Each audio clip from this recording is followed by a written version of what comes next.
messieurs, on est avec Phil Laprise. Phil, qu'est-ce qui se passe? Ben écoute, aujourd'hui c'est ma fête. Vraiment? Ben oui, j'ai 44 ans. Joyeux anniversaire, mon loup!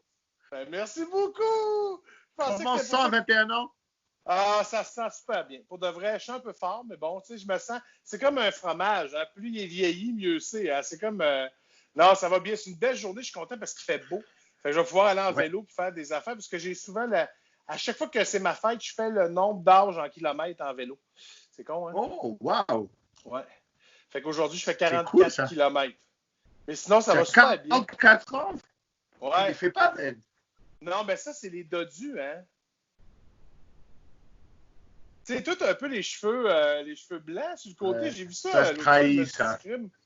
Ça trahit. Mais moi, pour de vrai, Puis il y a des gens... Moi, Mario Tessier arrête pas de me dire que je me teins. Puis je dis non, je me teins pas. Puis il fait, c'est sûr, tu te teins, t'as 44, t'as pas un cheveu gris. Je dis, ben, moi, sûrement en avoir à me mener, là, mais là, j'en ai pas, là. Ouais. Puis là, c'est comme tu te teins Écoute, Pierre ça, Hébert.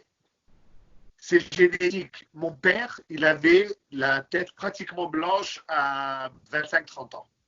Ma mère en a 70, elle a eu ses premiers cheveux blancs cette année. Jamais fait de teinture. Jamais, c'est-à-dire. Mais c'est génétique. Et j'ai un oncle, à 20 ans, il avait la tête comme Colonel Sanders. Ouais. C'est genre, dès qu'il a eu sa puberté, c'est devenu blanc tout de suite, tout de suite. Donc c'est vraiment génétique. C'est pas parce que t'es vieux, là. Enfin, Non, des non, fois. non, non, non. C'est parce que t'es sage. C'est ça qu'ils disent. Voilà. Moi, je le suis Ça moins. va être moi, Gandalf le Marocain. Ben, le pire, c'est que j'aurais aimé ça voir la version marocaine, moi, de Lord of the Rings, juste pour voir le. Je ne passerai pas comment ça. Je sais pas comment il Ça l'aurait serait dit. plus. D'abord, tu passes pas. Mais si tu es passé, c'est $50. Voilà. J'ai une famille à nourrir.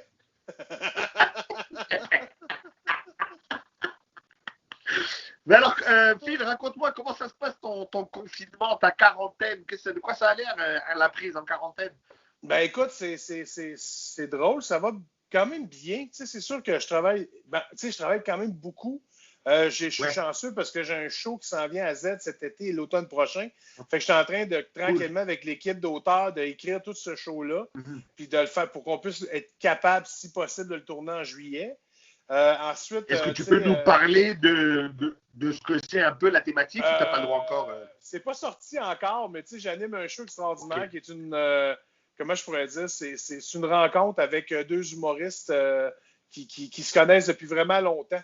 Fait que c'est vraiment une genre de camaraderie qui fait en sorte qu'on peut rire de tout le moment passé puis tout ça, puis de voir un peu l'amitié à travers ça, comment ça s'est développé, tu sais. Fait que, tu sais, ça, c'est ça, c'est que le show, c'est ça, puis c'est ça qui est drôle, c'est que c'est un peu, tu sais, je voulais le dire, c'est toi puis moi, on se ressemble énormément. On est deux gars très aimants, on aime l'humain. Fait qu'on est toujours en train d'aller vers les gens, puis d'essayer comment ça va, puis tout. Puis, ben, on s'est rencontrés à Hall, c'est ça, hein? Ouais, à Gatineau. À Hall, dans le temps, tu vois que tu es un ancien, je dis à Hall, il n'y a personne qui dit ça. Parlez vrai. Oui, effectivement. Dans le vieux Hall. Dans le vieux Hall, un bar qui s'appelait l'Addiction, qui s'appelle aujourd'hui le Mardi Gras. On salue Paul, c'est ça, Paul, le propriétaire? Paul Martineau. Salut Paul, que j'aime beaucoup d'ailleurs. Et Phil et moi, on s'était rencontrés là-bas la première fois à une soirée qu'on appelait Open Mic, qui venait clôturer une saison d'humour. Et c'était tout le monde venait faire 5 minutes. Il n'y avait pas de pression. Le patron payait de la bière. Et en général, tout le monde est défoncé. C'était pas mal ça. Et je me rappelle, après cette soirée bien arrosée avec toi et Pierre Hébert, qui clairement, ça nous amène à cette liaison. Vous avez cette relation de bien plus que des collègues. Là, vous êtes des frères. Et c'est parti dans les bars, etc. Donc, on a fini le show et on a été manger au McDo. Et comme j'étais un jeune humoriste, j'avais pas de quoi acheter du McDo. Et Phil Laprise a dit, ben voyons, Dave, ah ouais. Et je me rappelle, tu m'as dit, toi, je t'aime le Marocain. Je te jure, je vais te payer un McDo. Et tu avais mangé quoi avec Pierre Hébert? Un filet de poisson qui est ma seule et unique commande au McDo, c'est un trio poisson. Et j'ai appris que Pierre Hébert aussi aimait le filet de poisson. Donc, on s'est rejoints. 3 gars pactés, il y en a juste un qui prend un burger pour aller mieux le lendemain, puis 2 petites gazelles qui prennent un petit filet de poisson de dessert. Tu fais wow. Hey, c'est drôle parce que là, j'ai Pierre Hébert qui essaie de m'appeler pour me souhaiter bonne fête. C'est génial. C'est pour ça que ta face, elle a gelé, mais dans une Oui, position c'est que là, je ne sais pas extraordinaire. comment faire, mais je vais juste refuser, puis tu me vois là. Mais j'aimais beaucoup ce qu'on avait avant. Oui. Mais là, c'est drôle parce que tu m'as entendu dire que j'ai refusé Pierre Hébert parce qu'il Tout à fait. We have it on tape, motherfucker. Je vais l'appeler tantôt pour petit bête. Fait que là, toi, la pandémie, la quarantaine, est-ce que ça a changé ton quotidien ou en fait pas vraiment, hein. Les humoristes, ça change rien, quoi. En fait, ce qui change dans mon quotidien, c'est que maintenant, il y a des gens dans ma maison. Ça, c'est ouais. Que... Dans la journée, quand on a l'habitude de travailler à la maison, d'écrire nos textes, de faire notre routine, là, il y a des spectateurs et des fois... C'est drôle, hein? D'écrire nos textes, faire notre routine, ça veut dire dormir, se promener en sous-vêtements et écouter des séries. Ouais, je comprends. Si tu continues à révéler des informations comme ça, il va falloir qu'on vienne te kidnapper, mon calice. Non, mais écoute... C'était un petit aparté. Mais pour de vrai, c'est fou, là, comment... Tu sais, des fois, j'arrête puis je fais « Hey, man, j'étais bien le lundi matin, moi, quand il n'y a pas un chat à la maison, puis je suis seul, tu sais. » Mais ça change. Tu sais, je pense qu'on est privilégié parce qu'on a une maison, tu sais, parce que, tu sais, je m'imagine pas, il y a 10 ans, vivre ça dans mon appartement à Montréal, dans Hochelaga. Moi, c'est ce qui est arrivé. Je suis parti. Kids. Par chance, par hasard, on a un chalet dans la famille qui s'est arrivé il y a peut-être 2-3 ans. Et le dernier week-end, mon dernier spectacle, c'était avec Louis-José. Il était en rodage de son nouveau show. Avant le début du show, il dit hey, on le fait, man, le casino, il roule encore, là, oublie ça. On est sorti de scène et son gérant est venu nous dire ils ont fermé le casino. Et à partir de là, on a fait comme oh fuck, ok, là c'est sérieux. Ouais. Et le soir même, je suis rentré à la maison, je dis à ma femme ouais, ils ont annulé tout le reste des shows, on monte au chalet pour le week-end. Et ça fait 2 mois. Et on est à peu près pas retourné à Montréal parce qu'avec le bébé là qui a 18 mois maintenant, tu sais, c'est actif là, fait que pour nous ça a été vraiment un bon move parce que tous les gens à qui je parle, qui sont dans des apparts et dans des capotes, man, capote.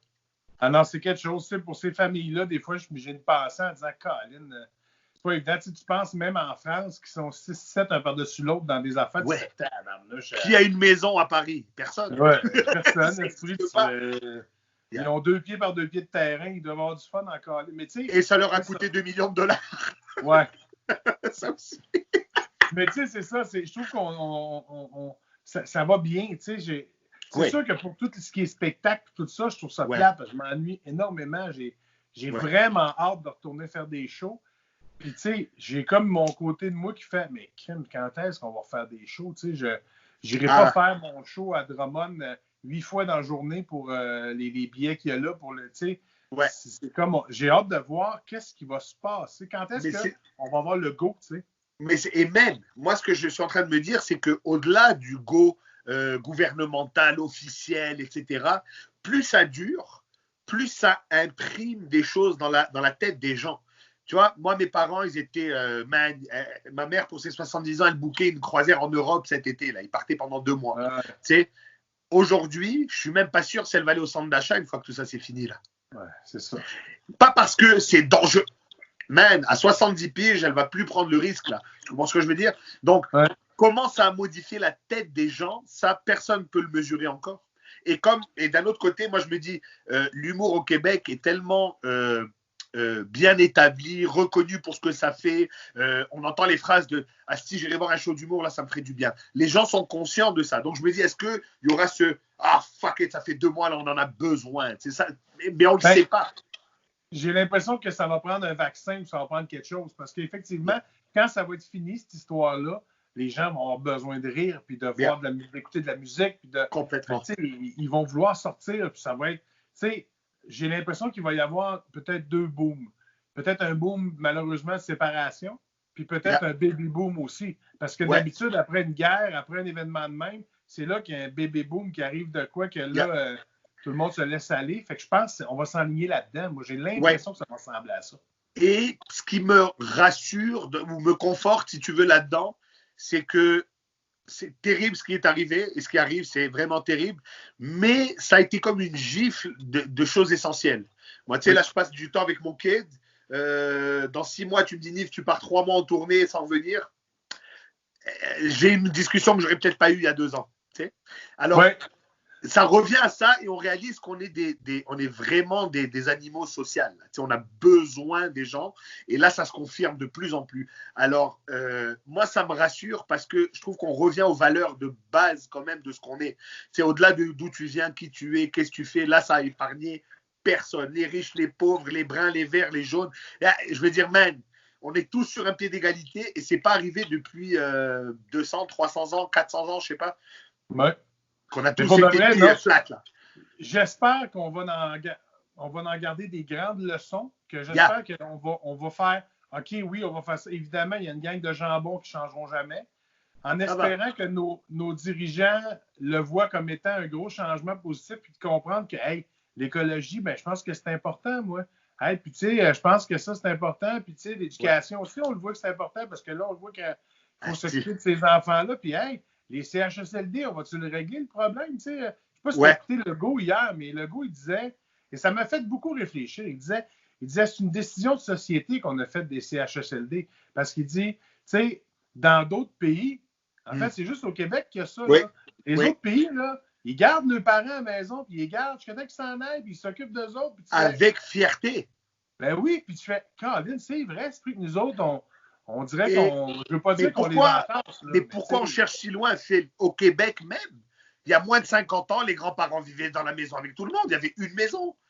Ouais. Ça veut dire, c'est ça qui arrive un peu au Québec, je trouve. Il y a beaucoup des valeurs de base qui sont, encore une fois, dans l'ADN des Québécois et qu'on a éliminées pour 1000 raisons, tu vois. Par exemple, la religion au Québec, ça a été sorti avec force, avec raison, parce qu'il y avait un problème.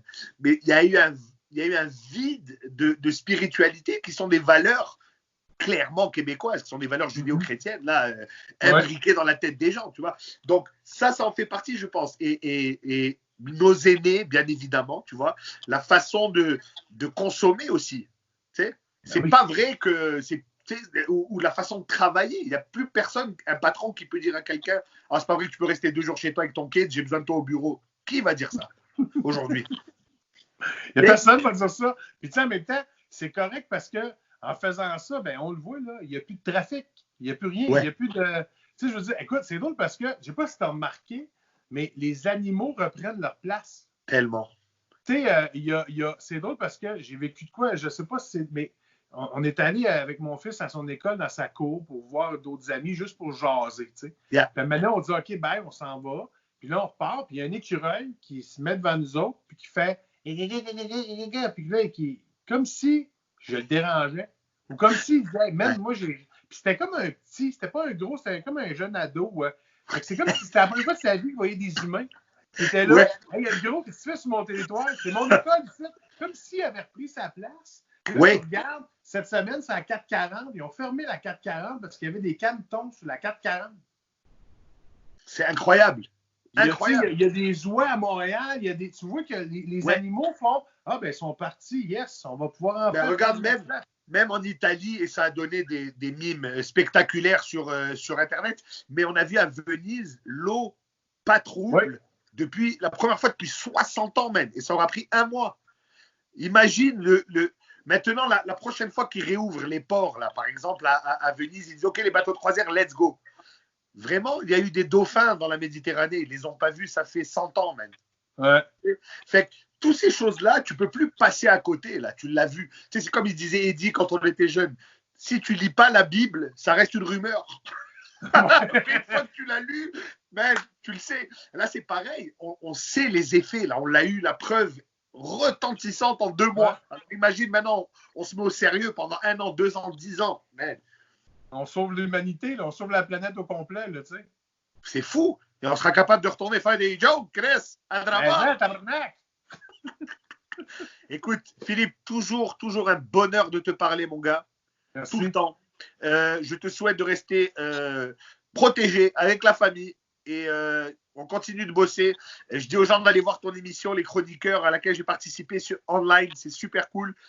Tu nous as permis de faire les fous un peu quand on a plus l'occasion de le faire. Tu vas revenir, là. Je veux que tu reviennes la semaine prochaine. Avec grand plaisir, l'invitation est lancée et elle est acceptée.